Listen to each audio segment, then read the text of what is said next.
کے لیے آئیڈیل ہے، پیغمبر کے لڑکپن کے لڑکوں کے لیے آئیڈیل ہے، پیغمبر کی جوانی جوانوں کے لیے آئیڈیل ہے، پیغمبر کا 63 سال کا بڑھاپا پورے لوگوں کے لیے یہ بہترین قسم کا اس میں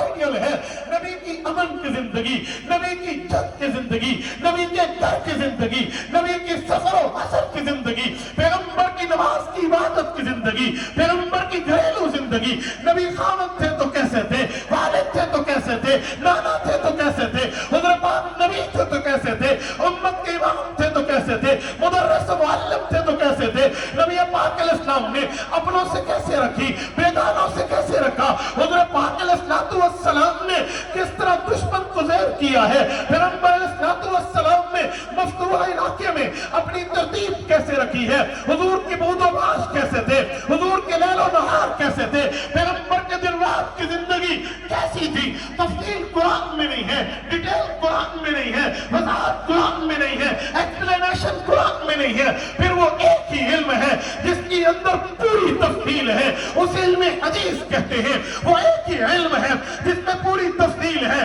سوال آپ کا ہوگا، جواب شریعت کا ہوگا، پوچھنا آپ نے ہوگا، جواب شریعت دے گی۔ پیغمبر نے حالت جنگ کیسے گزاری، حالت امن کیسے گزاری، پیدائش تا وفات کی زندگی پیغمبر کی کیسے تھی، علم حدیث سے جواب آئے گا۔ اگر علم حدیث سے آنکھیں پھیرے تو پھر یہ جواب نہیں دے سکتے، پھر امت اس میں حسنہ پہ عمل نہیں کر سکتی۔ کل قیامت میں اللہ کے دربار میں پوچھ ہوگی، پوچھ کے بعد گرفت ہوگی، گرفت کے بعد عذاب ہوگا، عذاب بھی سزا کی شکل میں ہوگا۔ وجہ علم حدیث سے منہ پھیرا تھا، علم حدیث سے کمر اس نے کی تھی، اس بنیاد پہ سوال آئے گا۔ تو علم حدیث کی دوسری دلیل ہم دے سکتے ہیں کہ یہ واقعی شاہ ولی اللہ کی بات سچ ہے۔ رحمت اللہ علیہ نے اچھے جملہ فرمایا کہ علم حدیث تمام علوم کا سر